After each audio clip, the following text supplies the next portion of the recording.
Prepare to immerse yourself in a story that defies reason and reveals the darkest side of human nature. There's a place in the mountains of North Carolina where silence weighs like thick fog, where old maps show lines that don't match the current geography, and where an entire trial simply disappeared from official records. Comment below from where you're watching right now, because the story you're about to discover will make you question everything you think you know about justice and memory. The year is 1891. The region known as the Smoky Foothills, near the Appalachian Mountains, was experiencing a peculiar period in American history. The Civil War had ended only 26 years earlier, and the social wounds were still far from healed. Isolated communities on the mountain slopes maintained their own laws, their own codes of conduct, often completely ignoring county authorities. Haywood County, where our story unfolds, was one of those places where civilization seemed to end at the base of the mountains, and something older, more visceral, took over the heights. Silent Hollow doesn't appear on most modern maps, but in records from 1891 it was described as a settlement of approximately 200 souls, nestled in a deep valley between two rocky outcrops. Access was difficult even in the summer months, when the trails weren't covered in snow and ice. During the winter, Silent Hollow was completely cut off from the rest of the world for weeks at a time. The inhabitants relied on their own provisions, their own decisions, their own version of order. It was against this backdrop that a disturbing story began to circulate in the fall of that year. Travelers passing through the region brought fragmented accounts of a trial that had supposedly taken place in Silent Hollow during the previous winter. Not an official trial conducted by a state-appointed judge, but something different, something the locals simply called the reckoning. The details varied depending on the storyteller, but all agreed on one thing. Something terrible had happened in that secluded valley, and the people who lived there were determined to keep it a secret. The first documented account came from a traveling merchant named Ezekiel Thornton. In his personal notes, discovered decades later in a dusty trunk in his descendant's attic, Thornton described his visit to Silent Hollow in March 1891. He wrote of an unnatural silence that pervaded the town, of doors that slammed shut as he approached, of gazes following him from darkened windows. Most disturbingly, Thornton mentioned seeing what appeared to be a newly constructed wooden structure in the center of the town's small square, surrounded by markings on the ground that he could not identify. When Thornton asked the few locals who agreed to speak with him about what had happened over the winter, their answers were evasive, tinged with palpable fear. An elderly woman, whom he did not identify by name, reportedly muttered something about mountain justice before hurriedly walking away. A blacksmith, busy at his forge, simply shook his head and said that some matters were best left in the past, buried deep where they could not be resurfaced. What truly intrigued Thornton, and what would eventually capture the attention of those interested in this mystery, was the complete absence of any official records. He visited the county clerk's office in Waynesville, the seat of Haywood County, a few weeks after his visit to Silent Hollow. There, he searched for any mention of legal proceedings, arrests, trials, or executions that might have occurred in the area during the winter. He found absolutely nothing. It was as if Silent Hollow existed in a parallel dimension, invisible to the eyes of established law. We need to understand the context of that time to understand how this was possible. Rural North Carolina in the late 19th century was a patchwork of overlapping and often conflicting jurisdictions. The county sheriff had theoretical authority over all communities, but in practice, his reach rarely extended beyond the major towns. In the mountains, it was the local strongmen, the respected elders, the most influential landowners who dictated the rules. Justice was often a personal matter, settled between families or decided by informal councils that left no trace on letterhead. But even considering this reality, the Silent Hollow case stood out for its complete erasure from the records. It wasn't just the absence of official documents, it was something deeper. People living in neighboring communities also seemed reluctant to talk about the matter. When asked directly, they changed the subject, looked at the ground, or simply declared they knew nothing. It was as if a pact of silence had been established, not just among the residents of Silent Hollow, but throughout the entire mountain region. The following months brought more fragments of information, each more intriguing than the last. A traveling Methodist pastor mentioned in his correspondence that during a visit to Silent Hollow in May 1891, he found a profoundly transformed community. The people seemed more reserved, more suspicious of strangers, and there was an air of collective guilt hanging over the place. The pastor also noted that several families had left the village since his last visit the previous fall. Houses were abandoned, with broken windows and doors creaking in the wind. A journalist for the Asheville Citizen, intrigued by rumors coming from the mountains, decided to investigate personally in the summer of 1891. His name was Thomas Whitfield, and he kept a detailed notebook of his travels through rural North Carolina. Whitfield was known for his meticulous investigative work, documenting unsolved crimes and local mysteries that authorities preferred to ignore. His journey to Silent Hollow took 3 full days, traversing narrow trails that wound between ancient pines and sheer cliffs. When he finally reached the settlement, Whitfield found a place that seemed to exist outside of time. The buildings were simple, made of weather-darkened wood, with slate roofs that gleamed in the summer sun. There were no more than 30 buildings in all, including a small steepleless church, a tavern that doubled as a general store, and the blacksmith shop Thornton had mentioned earlier. What struck the journalist most was the near-total absence of activity on the streets. For a settlement of 200 people, Silent Hollow seemed strangely deserted during the day. Whitfield managed to find lodging at the tavern, owned by a taciturn man named Jacob Mercer. During his 5 days there, the journalist repeatedly tried to initiate conversations about the events of the previous winter. Reactions ranged from categorical denials that anything unusual had happened to abrupt changes of subject. Mercer, in particular, became visibly uncomfortable whenever Whitfield mentioned the word trial. His eyes would avert, his hands would tremble slightly as he held the glasses he was cleaning, and he would quickly find an excuse to retreat to the back of the establishment. In his notes, Whitfield described a disturbing experience he had on the 3rd night of his stay. He awoke around 3 in the morning to the sound of low voices coming from the street. Looking out the window of his room on the upper floor of the tavern, he saw a group of about 12 people gathered in the central square, illuminated only by the faint light of the waning moon. They formed a circle and appeared to be performing some kind of ritual or ceremony. Whitfield couldn't hear what they were saying, but he noticed that they were all staring fixedly at the same spot on the ground where the wooden structure Thornton had mentioned had stood. When the journalist mentioned this observation the next day at breakfast, the tavern was completely silent. The few patrons present stopped eating. Mercer dropped a cup that shattered on the wooden floor, and a woman sitting near the window hurriedly got up and left without a word. Whitfield realized he had crossed an invisible line, touched on something these people were desperate to keep hidden. That same afternoon, Mercer informed the journalist that it would be best for him to leave the following day, as the mountains can be dangerous to those who do not know their paths. What Whitfield managed to piece together, through fragmented conversations and careful observation, was a vague outline of events. Apparently, during the harsh winter of 1890 to 1891, when Silent Hollow was completely cut off from the outside world for nearly 2 months, an incident occurred that divided the community. Someone, or possibly more than one person, was accused of an act the residents found intolerable.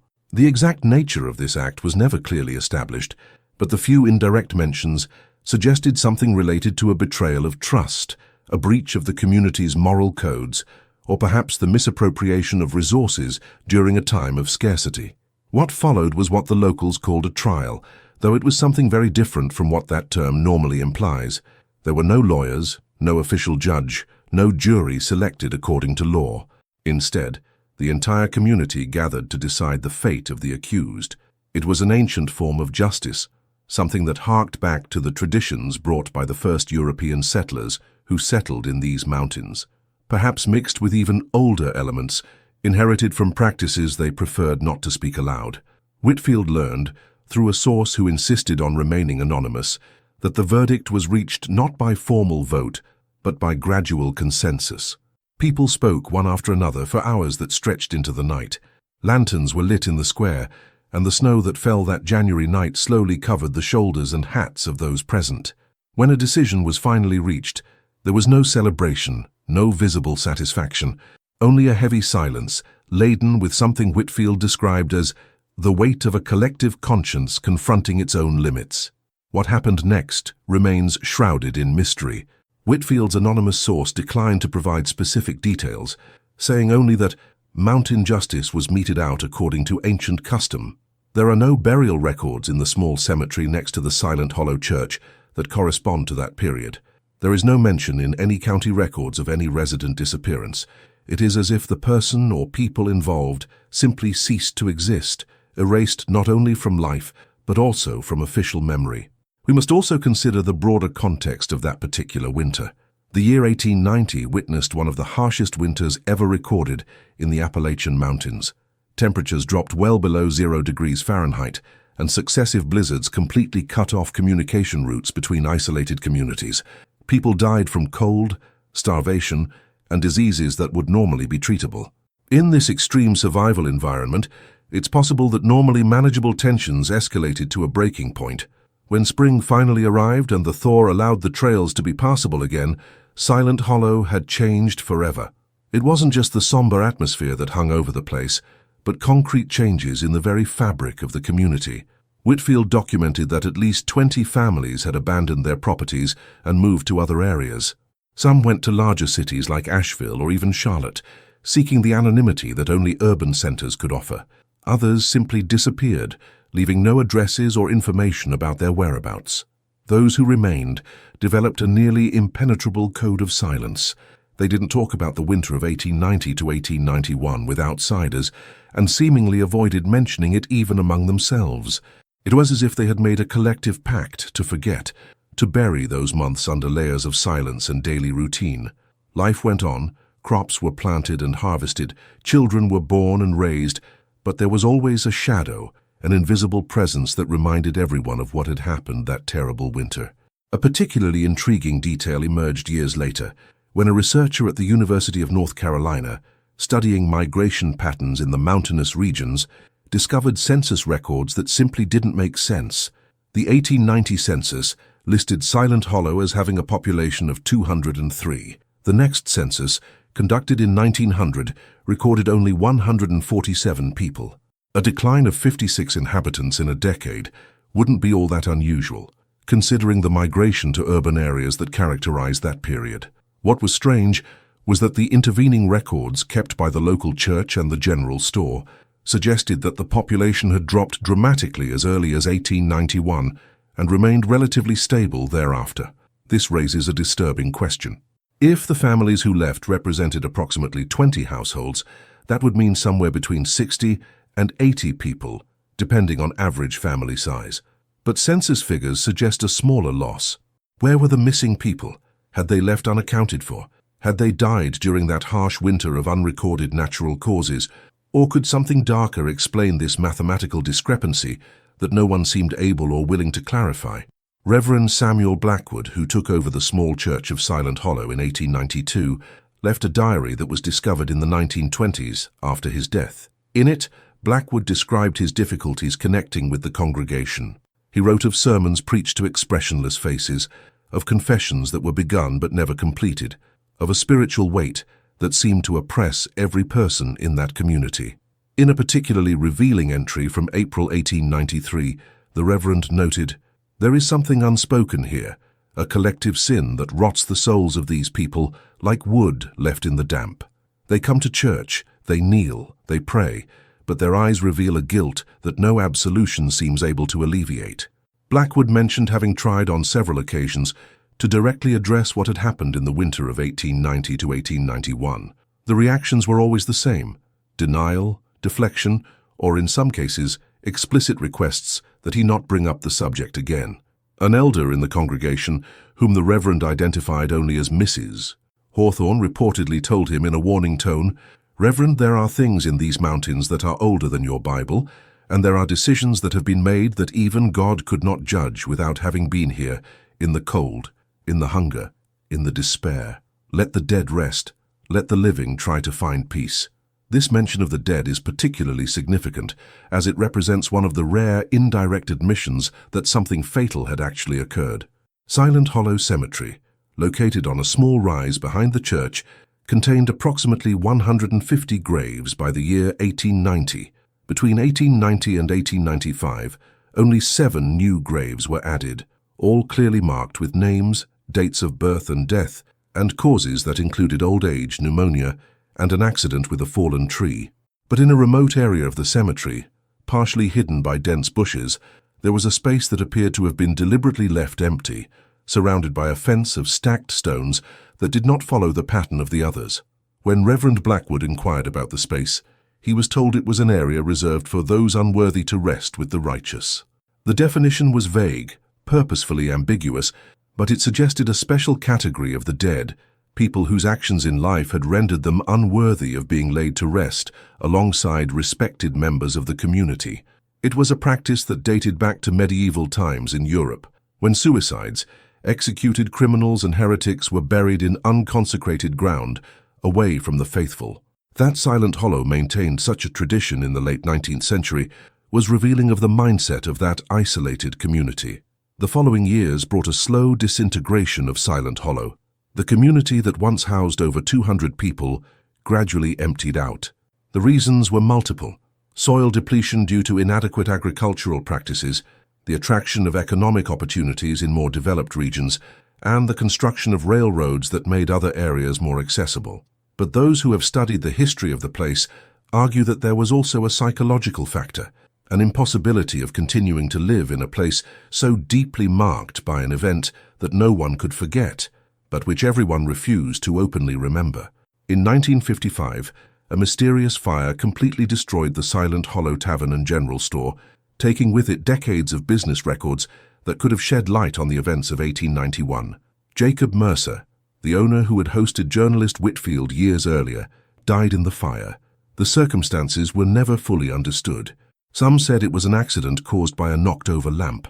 Others whispered of something more deliberate, a final attempt to erase evidence that could reveal long-buried secrets. What made the fire even more suspicious was the fact that no serious effort was made to fight the flames.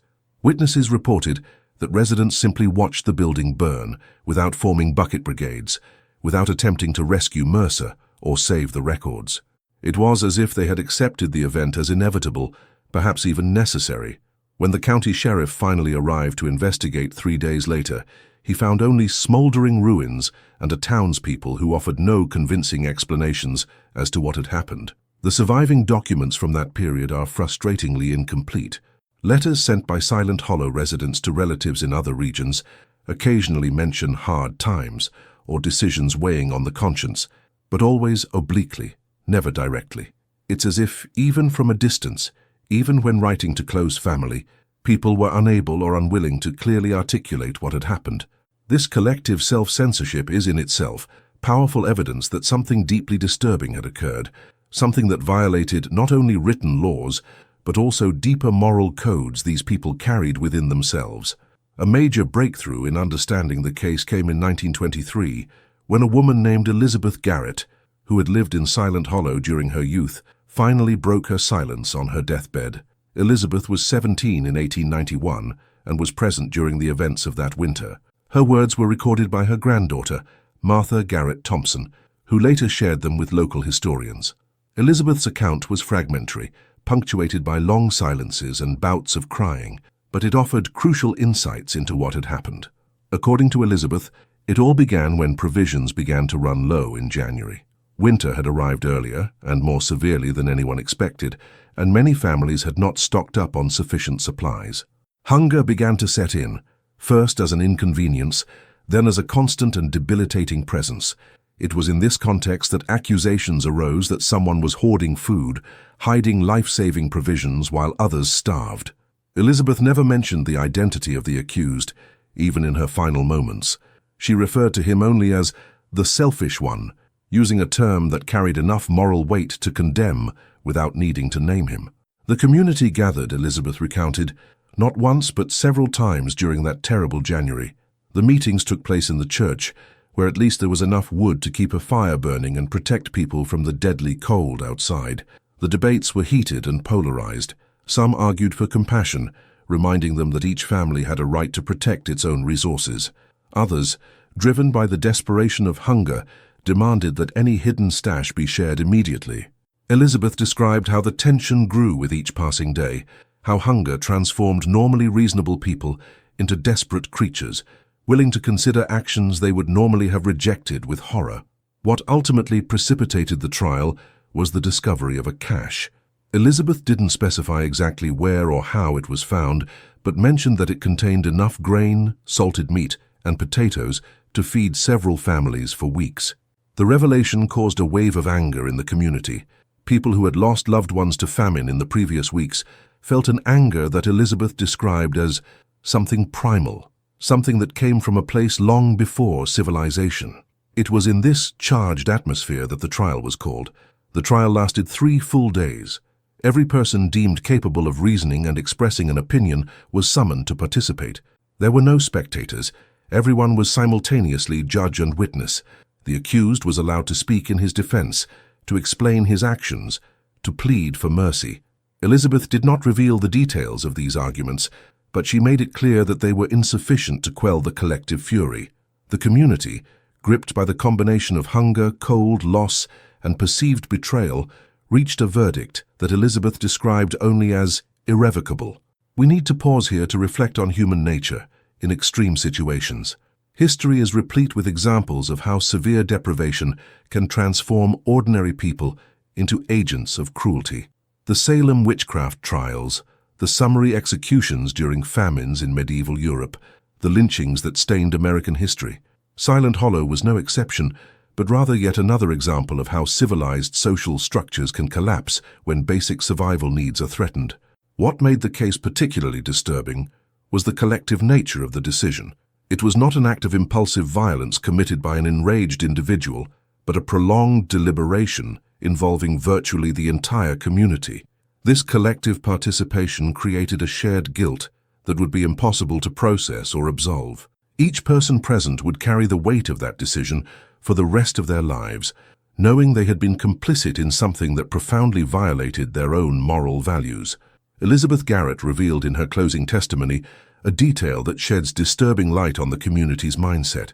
She mentioned that after the verdict was reached, there was an attempt to formalize the proceedings, to give them a semblance of legal legitimacy.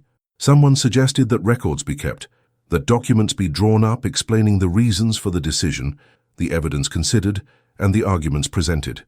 The proposal was immediately rejected by the majority present. The logic was clear and grim. Any written record could one day be used as evidence against them, could bring in county authorities, could result in arrests and real trials under state law. It was then that the Pact of Silence was born. A conscious, deliberate decision to never speak of what had happened. It wouldn't simply be passive forgetting, but active erasure. Any document mentioning the accused was to be destroyed. Anyone who approached the community asking questions was to be discouraged, removed, and kept in the dark. Most importantly, future generations were to be kept in the dark. Children who were too young to understand in 1891 were not to be told when they grew up. History was to die with those who lived it. Elizabeth described the implementation of this pact as almost ritualistic. The night after the trial, the residents gathered again and swore a collective oath. Each person present placed their hand on a Bible brought from the church and promised eternal silence. Those who refused to take the oath would be considered traitors to the community and forced to leave once the trails became passable in the spring. Elizabeth couldn't recall how many people refused, but she mentioned that some families did leave Silent Hollow in the following months, unable to live with the burden of secrecy or fundamentally disagreeing with what had been decided.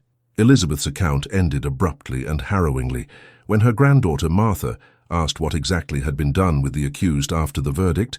The elderly woman became severely agitated. She repeatedly repeated, "We did what we thought necessary and may God have mercy on our souls," but offered no specific details. Shortly thereafter, Elizabeth passed away, taking with her the last concrete fragments of information about that terrible winter.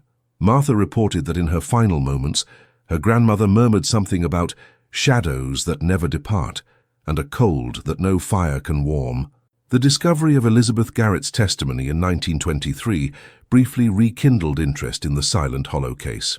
The Asheville Times published a series of investigative articles attempting to locate other survivors from that period who could confirm or expand on Elizabeth's account. The response was deafening silence. Of the approximately 50 people still alive who would have been old enough to remember the events of 1891, none agreed to speak publicly. Some denied any knowledge, others simply refused to answer, and a few sent anonymous letters to journalists asking them to leave the past alone. A historian named Robert Caldwell, fascinated by the mystery, conducted his own independent investigation between 1924 and 1927.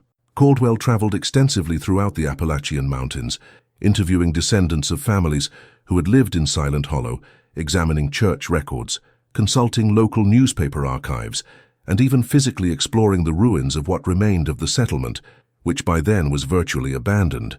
His work resulted in a manuscript of over 300 pages that was never published during his lifetime, only discovered after his death in 1942. Caldwell's manuscript, titled Justice in the Shadows: The Mystery of Silent Hollow, presented a comprehensive theory of what had happened. Based on circumstantial evidence, analysis of demographic patterns, and extrapolations from documentary fragments, Caldwell argued that the case represented an extreme example of vigilante justice meted out under conditions of total isolation and pressure for survival. He compared the event to other historical cases of isolated communities that had developed their own justice systems, often resulting in punishments that the broader society would consider disproportionate or barbaric. Particularly intriguing in Caldwell's work was his analysis of Silent Hollow Cemetery. He had visited the site in 1925 and extensively photographed the graves. One notable discovery was that the stone-enclosed area previously mentioned by Reverend Blackwood had been deliberately disfigured sometime between 1925 and 1925. The stones were scattered, the ground had been disturbed, and any markers that might have existed were gone. Caldwell speculated that descendants of the families involved, perhaps seeking to completely erase the last physical traces of the event, had returned to destroy even this ambiguous memorial. We find ourselves here faced with layers of erasure. First, the destruction of written records. Second, the pact of silence among the participants. Third, the refusal to inform later generations. And finally, the physical elimination of the last tangible traces. It is an extraordinary effort at collective amnesia, suggesting a desperate desire to escape moral responsibility for actions that, even justified by the extreme circumstances, weighed unbearably on the consciences of those involved. The 1930s added a new dimension to the mystery when federal census-related files began to be digitized and organized more systematically. A young researcher named Helen Morrison, working at the North Carolina Department of Archives, noticed something peculiar in the Silent Hollow records. Among the 1890s documents was a page that appeared to have been removed and then reinserted, but with visibly altered information. The ink used for the corrections was a slightly different shade, and the handwriting, though attempting to mimic the original style, had telltale inconsistencies. Morrison spent months comparing these alterations with other records from the period. What she discovered was a systematic pattern of changes to official documents related to Silent Hollow from 1892 to 1892. Names had been crossed out and replaced, birth dates altered, family compositions rewritten. Someone with access to the county archives had deliberately falsified historical records. The obvious question was, who had the most to gain from these alterations? And more importantly, who had the authority to access and modify official documents without arousing suspicion? Morrison's investigation led her to discover an intriguing connection. The Haywood County clerk between 1889 and 1893 was a man named Nathaniel Pruitt. Personal records indicated that Pruitt owned property in Silent Hollow, inherited from his father. Though he did not permanently reside in the village, he visited the property frequently, especially during the summer months, maintaining close ties to the community. Morrison found correspondence from Pruitt that suggested he was deeply connected to the leading families of Silent Hollow, even serving as a witness at marriages and baptisms recorded in the local church records. If Pruitt was present during the winter of 1890 to 1891, it would explain how the alterations to official records could have been executed so efficiently. A county clerk would have had not only physical access to the documents, but also the technical expertise to make changes that would go unnoticed by less attentive supervisors. More importantly, Pruitt would have understood exactly which documents would need to be altered to effectively erase a person from the county's official history. Morrison attempted to track down Nathaniel Pruitt's descendants for more information, but discovered that he had died in 1897 at the age of 42 from causes described in the records as sudden heart failure. There were no children, and his Silent Hollow property had been sold to a buyer whose identity was obscured in the land transfer records. The paper trail ended there, once again blocked by convenient gaps that prevented a full understanding of events. Morrison's work was never published in formal academic form, but her findings circulated among historians interested in obscure cases of rural American history.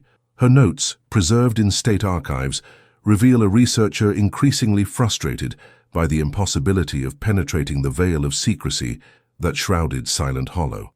In a letter to a colleague dated 1935, Morrison wrote, "It's like trying to hold back smoke. Every time I think I've found something solid, I discover it's just another shadow, another unsubstantiated suggestion.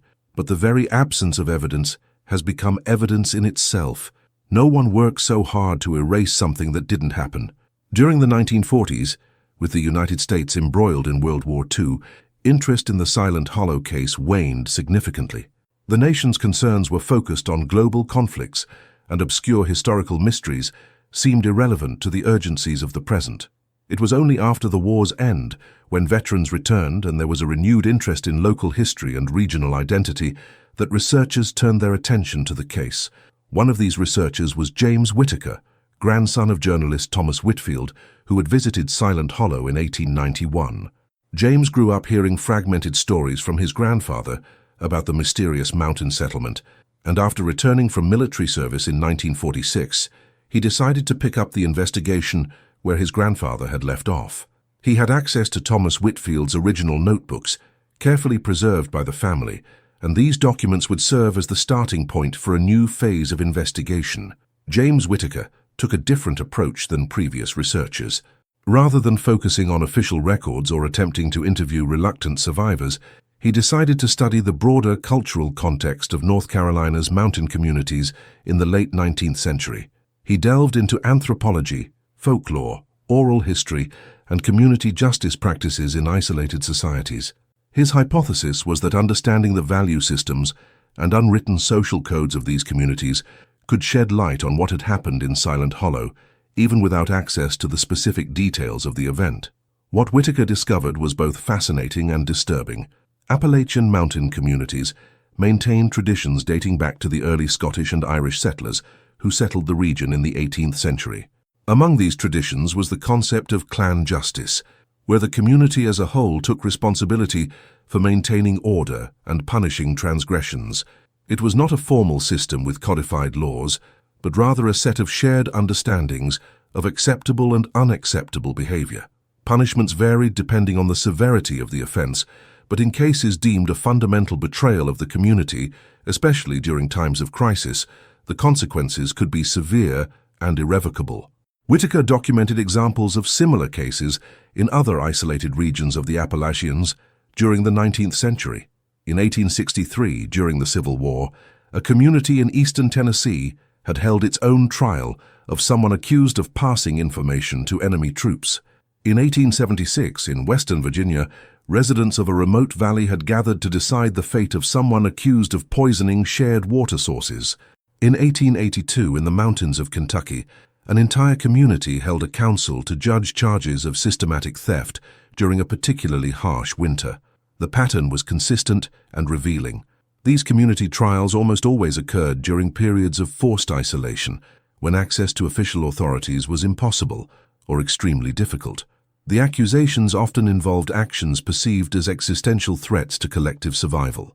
And crucially, records of these events were invariably sparse or non-existent, not by accident but by deliberate design.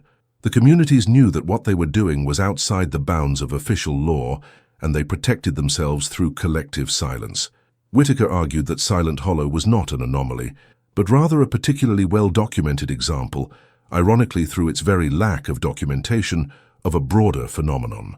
What made the case unique was the extent of the erasure, the duration of the silence, and the fact that enough fragments had survived to allow researchers to know something had happened, even if they could not pinpoint exactly what. In 1952, Whittaker published an academic article titled Unwritten Codes, Community Justice in 19th Century Appalachia. The article mentioned Silent Hollow only briefly, as one of several examples, but provided a theoretical framework for understanding how and why such events occurred. The publication generated some interest in academic circles, but also provoked hostile reactions from descendants of the aforementioned communities, who accused Whitaker of vilifying their ancestors and distorting the history of the mountains. One of the most vehement responses came from a woman who identified herself only as a descendant of a Silent Hollow family.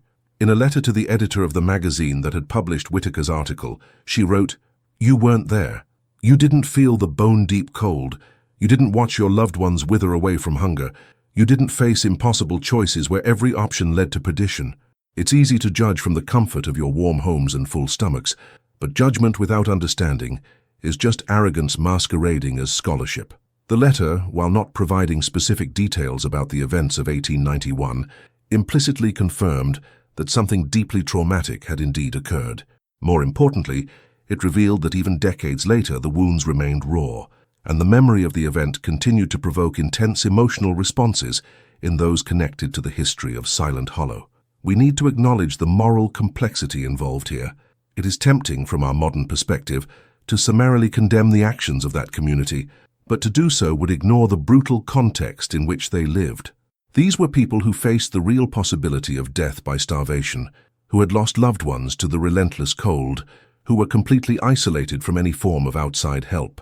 In such circumstances, the line between survival and barbarity becomes dangerously thin, and ordinary people can be driven to acts they would normally consider unthinkable.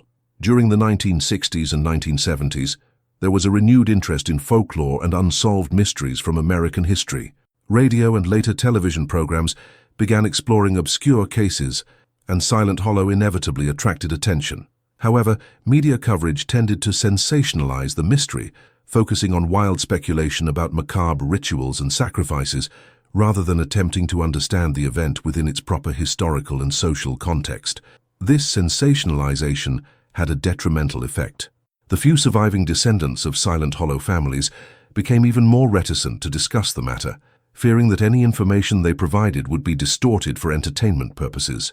The case became shrouded in an aura of urban legend, with exaggerated stories circulating that bore little relation to known historical facts.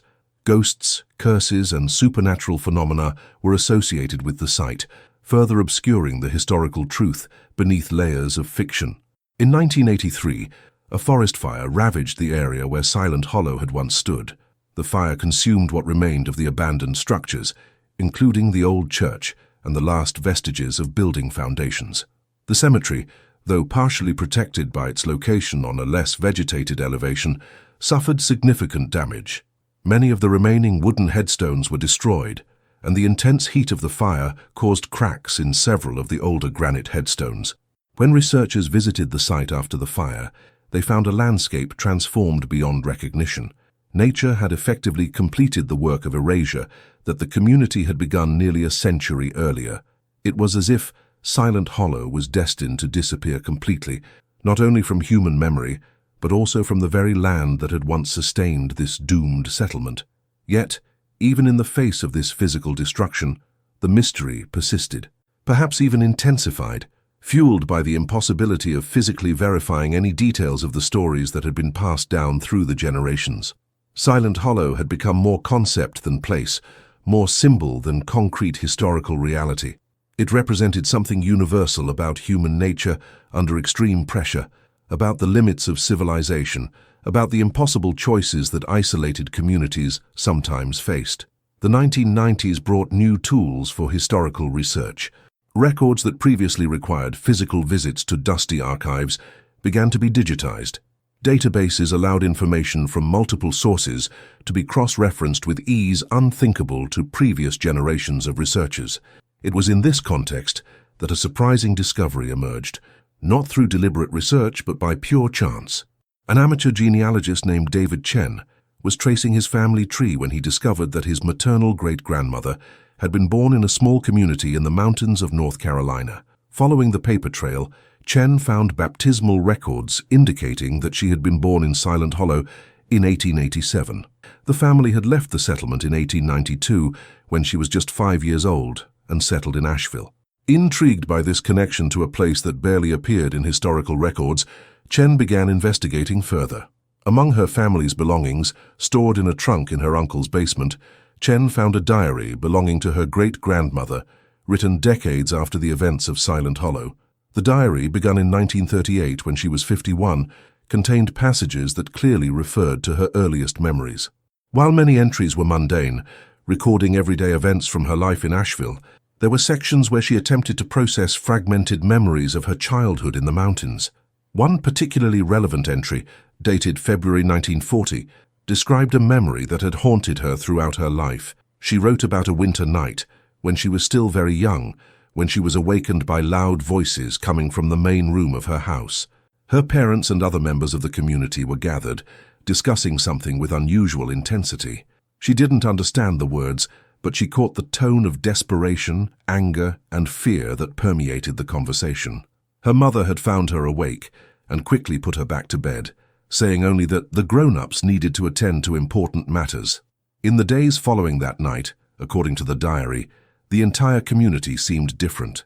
People spoke in whispers, avoided looking directly at each other, and there was a sense of something terrible hanging in the air, like the smoke of a distant fire. The girl, only 4 at the time, couldn't understand what had changed, but she felt the tension in every interaction, saw it in her mother's weary face, heard it in the abrupt silences that occurred whenever she entered a room where adults were talking. The diary also revealed that the family's decision to leave Silent Hollow had been sudden and unplanned. Her father, who worked as a carpenter in the village, simply announced one day that they were leaving. There were no elaborate goodbyes, no formal sale of their property, no gathering of all their belongings. They grabbed the essentials, loaded them into a wagon, and set off at dawn. The girl remembered looking back as the wagon drove away, watching the village disappear into the trees, and feeling that something important had been left behind, something that could never be recovered. Years later, as an adult, she tried to talk to her parents about that winter and the reasons for their abrupt departure. Both steadfastly refused to discuss the matter. Her father, normally a calm and communicative man, became visibly agitated whenever Silent Hollow was mentioned. Her mother simply changed the subject, as if the name of the place hadn't been mentioned.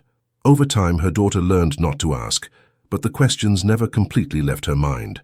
David Chen shared his discovery with historians specializing in Appalachian history. The diary, while lacking explicit details about the 1891 trial, offered something equally valuable, an emotional perspective on the event's lasting impact on the people who lived through it. Even those too young to understand what had happened bore the psychological scars of collective trauma. Most significantly, the diary confirmed that the departure of multiple families from Silent Hollow was not the result of economic circumstances or opportunities elsewhere, but a deliberate escape from a place that had become unbearable. Chen's work led to the rediscovery of other diaries and correspondence from families who had left Silent Hollow in the early 1890s.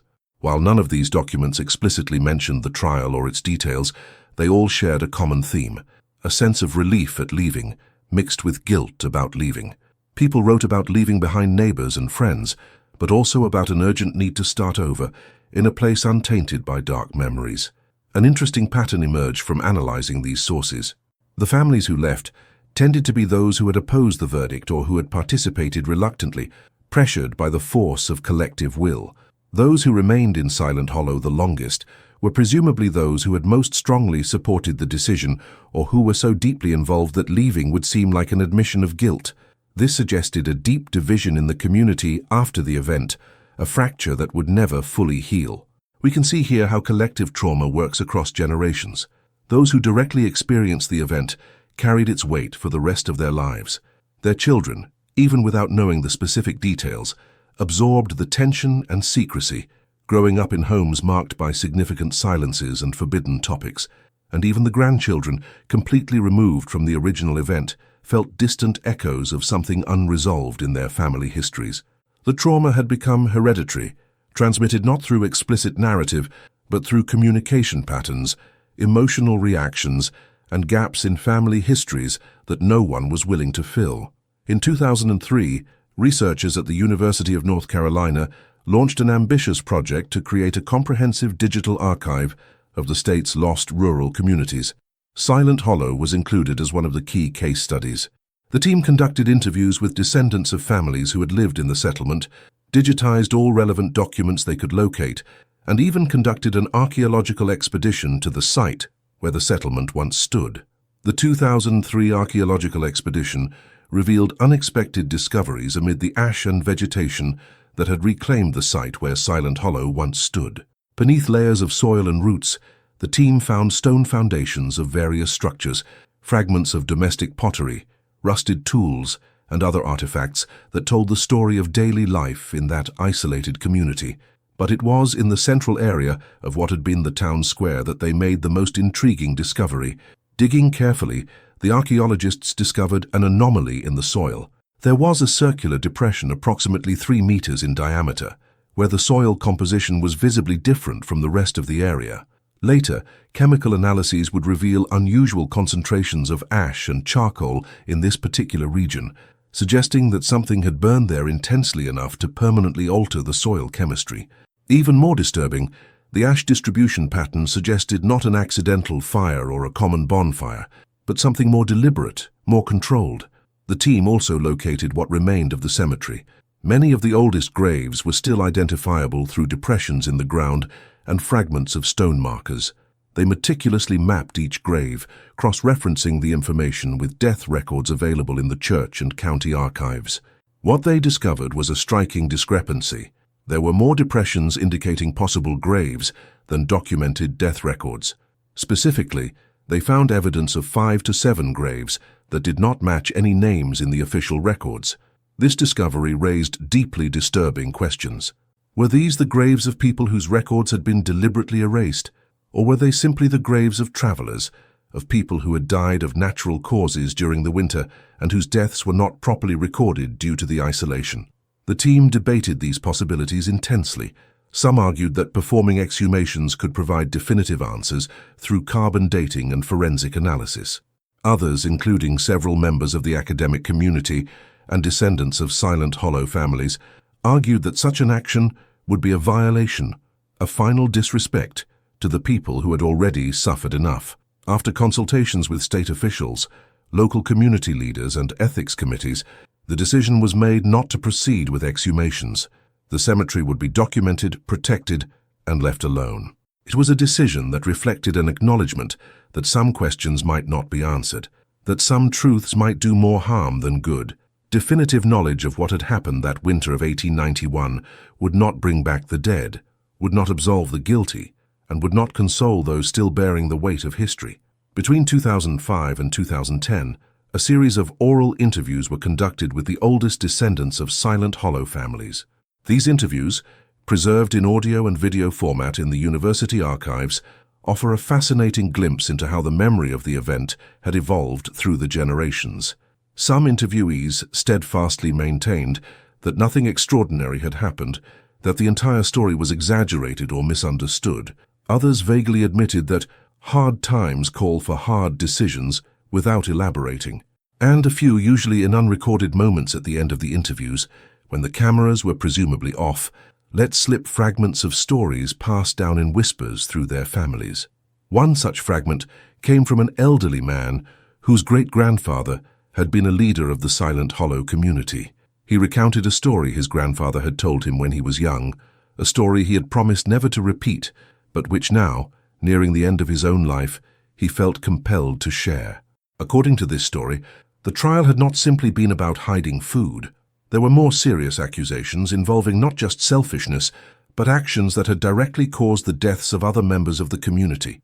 Shared provisions had been diverted, scarce medicines appropriate for personal use, information about hunting routes kept secret, while others starved. If this version of events was true, it shed new light on the community's fury. It wasn't simply a matter of hidden resources, but of active betrayal that had cost lives. In a small community where everyone depended on each other for survival, such actions would be seen not just as crimes against individuals, but as attacks on the very social fabric that kept everyone alive. The extreme response began to make more sense, even if it remained deeply disturbing to modern sensibilities. The man also mentioned something no previous source had recorded. He said his grandfather had spoken of a book, a secret record that had been kept for some time after the trial. This book contained the names of everyone present, an account of what each person had said during the deliberations, and full details of the verdict and its execution. For years, this book had been guarded by the unofficial leader of the community, a kind of mutual insurance to ensure that no one spoke, as speaking would implicate himself and everyone else whose names were recorded. But sometime in the 1890s, according to the story, the decision was made to destroy the book. It was taken to the center of the square and publicly burned, with the entire community watching. Each person present threw something into the fire, a personal object, a belonging of the accused, something symbolic of their participation in the event. And then they swore a renewed oath to never speak of what had happened, with the destruction of the book serving as a closing ritual, an attempt to finally bury the past and move on. This story, if true, would explain the soil anomaly discovered by the archaeological team. It would also provide context for the behavior observed by visitors like Ezekiel Thornton and Thomas Whitfield in the years immediately following the event. The burning of the book would have been a cathartic moment, but it would also have made the pact of silence even more absolute, for now there was not even a secret record of the truth. History had been reduced to individual memories, each slightly different, each carrying its own weight of guilt or justification. We must consider what it means to live with such a secret. For those directly involved in the trial, each subsequent day was a reminder of what they had done. Each meal was a reminder of the provisions that had prompted the event. Each coming winter brought back the memory of that terrible winter. And for many, the inability to confess, to seek absolution, or at least understanding, must have been a constant psychological torture. It is no wonder that so many eventually left Silent Hollow, unable to continue living in a place so saturated with unbearable memories. During the second decade of the 1920s, there was a resurgence of interest in stories of America's lost communities, fueled in part by digital platforms that allowed for the easy sharing of historical research and unsolved mysteries. Silent Hollow inevitably attracted renewed attention, this time from a younger generation of researchers equipped with new methodologies and technologies. In 2015, a collaborative online project brought together amateur historians, genealogists, and historical mystery enthusiasts to compile all available information about the case. The project, called Lost Voices of Appalachia, created a comprehensive database that included scans of original documents, interview transcripts, site photographs, historical maps, and analyses from multiple perspectives. For the first time, all the fragmented information about Silent Hollow was accessible in a single location, enabling connections that previous researchers had been unable to make working in isolation. What emerged from this compilation was a more complete, though still incomplete, picture of the settlement and its inhabitants. A particularly revealing discovery came from a comparative analysis of property records. Researchers noted that several of the families who remained in Silent Hollow after 1891 had acquired land belonging to those who left, often at well below market value or through transfers that the records vaguely described as private treaty. This suggested that some families' departures may not have been entirely voluntary, or that those who remained had benefited materially from the departure of others, creating additional financial incentives to remain silent about what had actually happened. Another intriguing pattern emerged when examining the fates of the families who left Silent Hollow. Many did not remain in contact with one another, even settling in nearby towns. It was as if their shared experience was so traumatic that they chose to sever ties completely, starting new lives without constant reminders of the past. Some families even changed their surnames, a practice not uncommon at the time, but in this context, it suggested a deliberate desire to disassociate themselves from the Silent Hollow identity and all it represented. In 2017, a self-published family biography brought another fragment of the story to light. The author, a descendant of a family that had lived in Silent Hollow, included letters her great-great-grandmother had written to a cousin living in Tennessee. These letters, dated from 1892 to 1895, had never before been shared publicly. Although the correspondent was careful with her words, clearly aware that the letters could be read by others, there were veiled references that added nuance to the known story. In a letter from October 1893, she wrote, "The shadows of that winter still cover this valley. I see in faces that were once gentle a hardness that was not there before. We have enough food now, coal for the winter, adequate provisions, but there is no celebration, no true joy. It is as if we have sold something more precious than gold to buy our survival, and the price exacted was a piece of our own souls." The language was poetic, But the sentiment was clear. The community had paid a devastating spiritual cost for its actions. Another letter, from February 1894, noted, "The Reverend tries to bring us comfort, but his words ring hollow here. How can we seek forgiveness when we cannot even name our sins? How can we find redemption when the path back to innocence has been obliterated not only by our actions, but by our collective refusal to acknowledge them? We live in a purgatory of our own making, suspended between what we have done and what we pretend we have not done." These letters offered a rare glimpse into the psychological anguish the trial participants experienced years later. For people raised with strong religious and moral values, the cognitive dissonance between their actions and their beliefs must have been nearly unbearable. They had violated one of the most fundamental commandments of the Judeo-Christian tradition, and there was no mechanism of atonement available that didn't involve public admission and legal consequences that would utterly destroy their lives and those of their families. Modern psychological analysis of the case suggests that the Silent Hollow community experienced what we would now call collective moral trauma. This type of trauma occurs when people are forced by circumstances to act in ways that profoundly violate their own ethical codes. It is common among war veterans, healthcare professionals in impossible triage situations, and survivors of disasters where decisions about whom to save had to be made. Silent Hollow represented an extreme case of moral trauma, compounded by isolation, the inability to openly process what had happened, and the need to maintain absolute secrecy indefinitely. In 2019, the last known direct descendant of someone who had lived in Silent Hollow during the events of 1891 died at the age of 97. With her death, the last living connection to that terrible winter was severed. Any specific knowledge that might have been passed down through the generations, any details kept secret within families, died with her. All that remained now were documents, analyses, theories, and the silent land where Silent Hollow had once stood.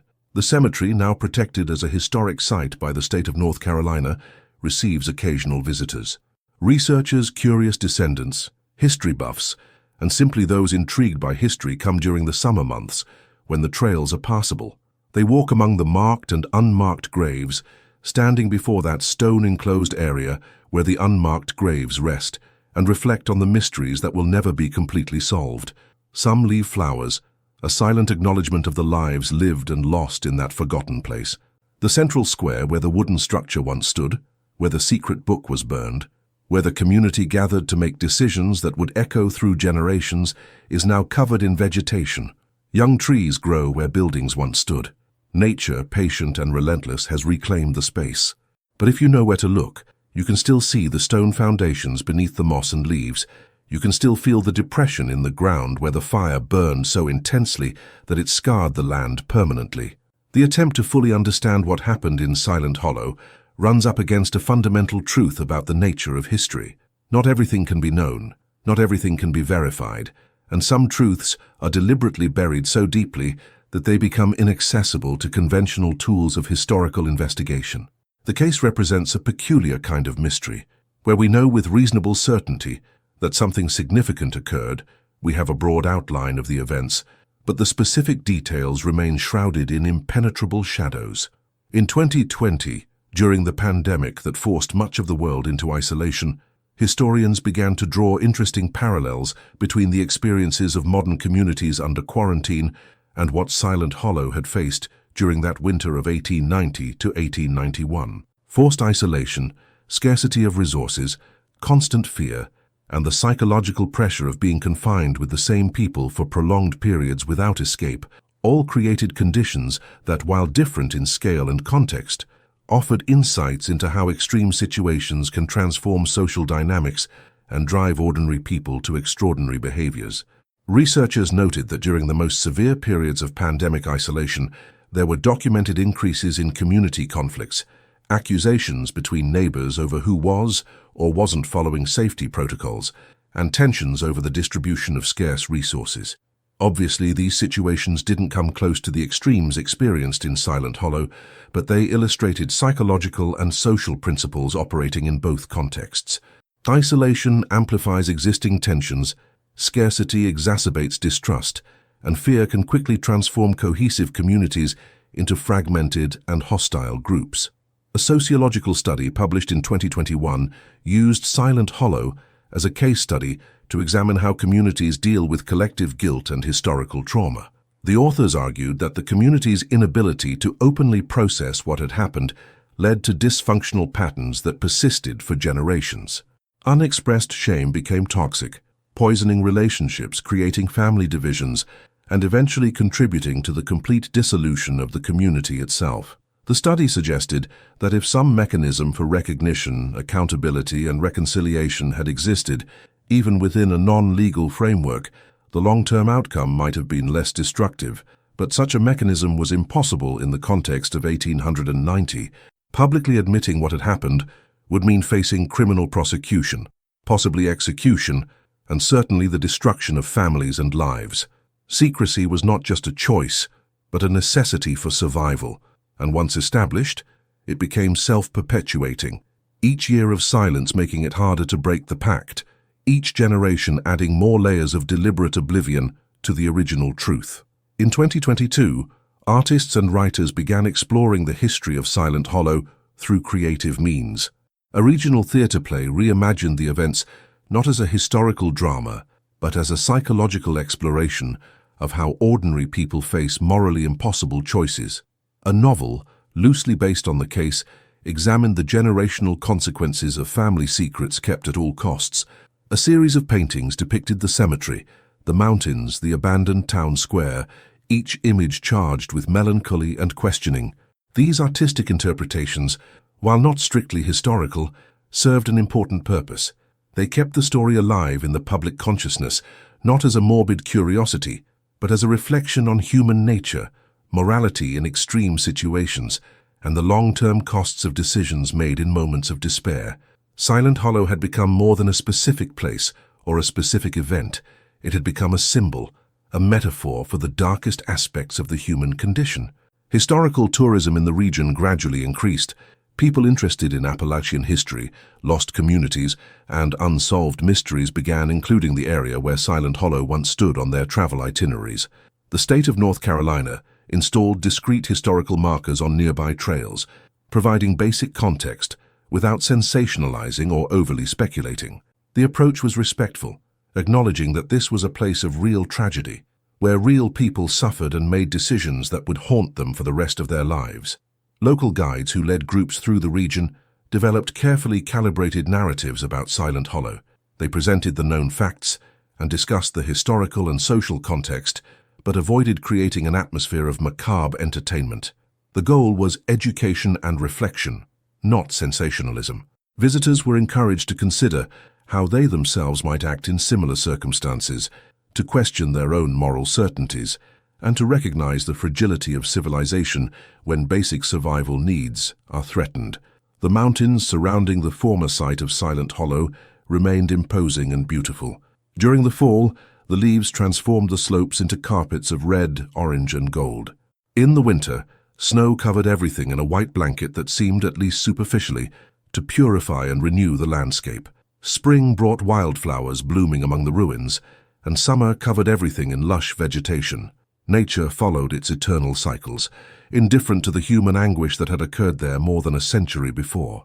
But for those who knew the history, who had studied the documentary fragments, who had listened to the recorded interviews, who had read the letters and diaries, the place could never be merely beautiful.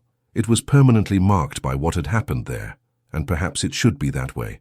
Perhaps some places need to bear the marks of their histories, serving as reminders that the distance between civilization and barbarism is smaller than we would like to believe, and that we are all capable of actions that under normal circumstances we would consider unthinkable. Silent Hollow's legacy extends far beyond the North Carolina mountains where the settlement once stood. It has become a case study at universities, a topic of debate in ethics circles, and a grim reminder in discussions of community justice and the limits of law in isolated societies. But perhaps its deeper significance lies not in what we know about what happened, but in what we will never know, and what this permanent gap tells us about history, memory, and the human capacity for both good and evil. In recent years, there have been proposals to create an official memorial at the site where Silent Hollow once stood.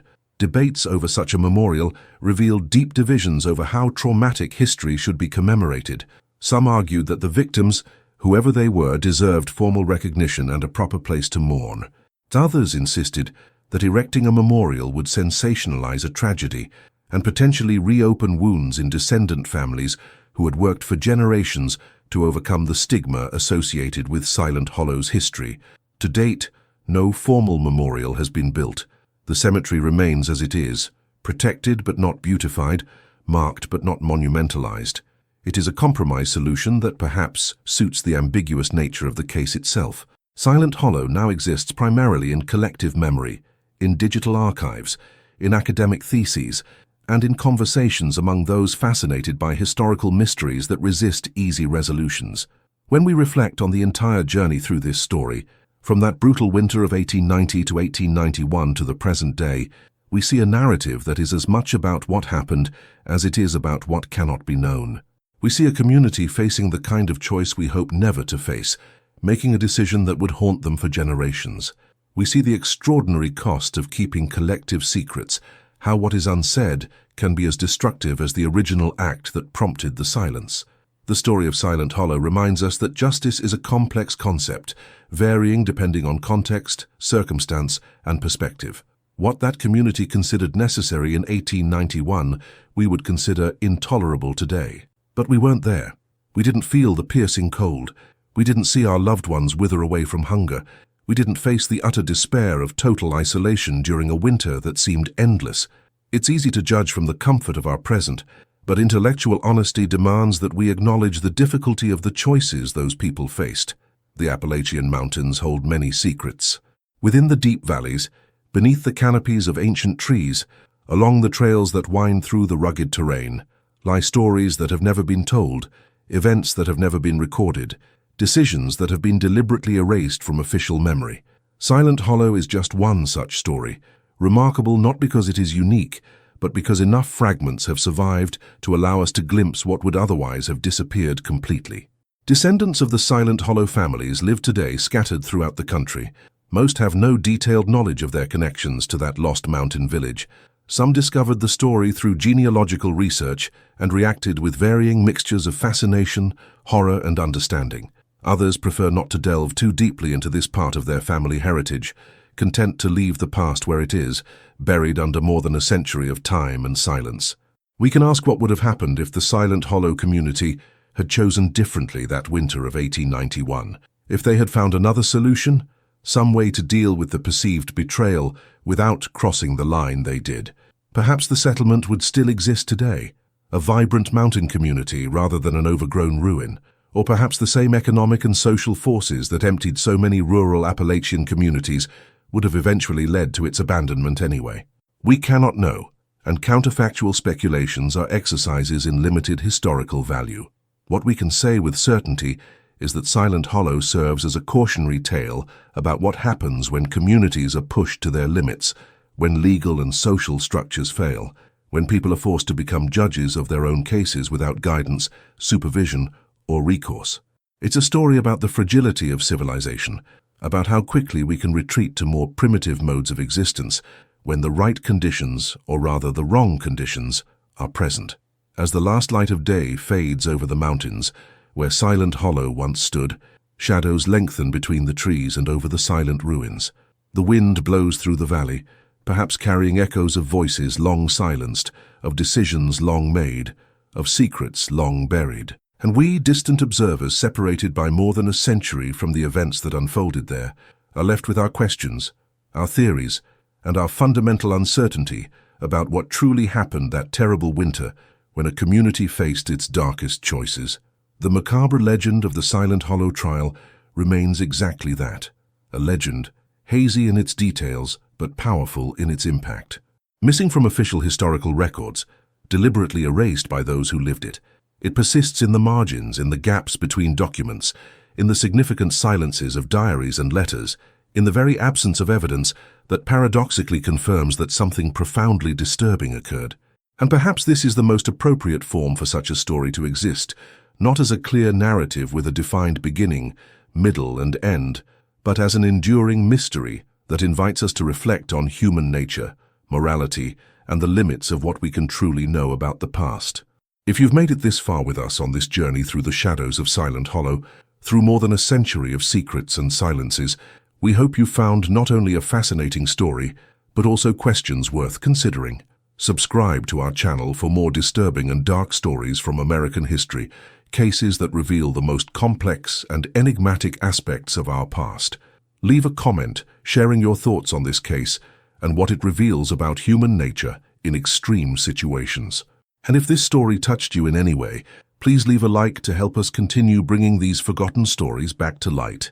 Until the next story, where we'll once again delve into the dark depths of America's past.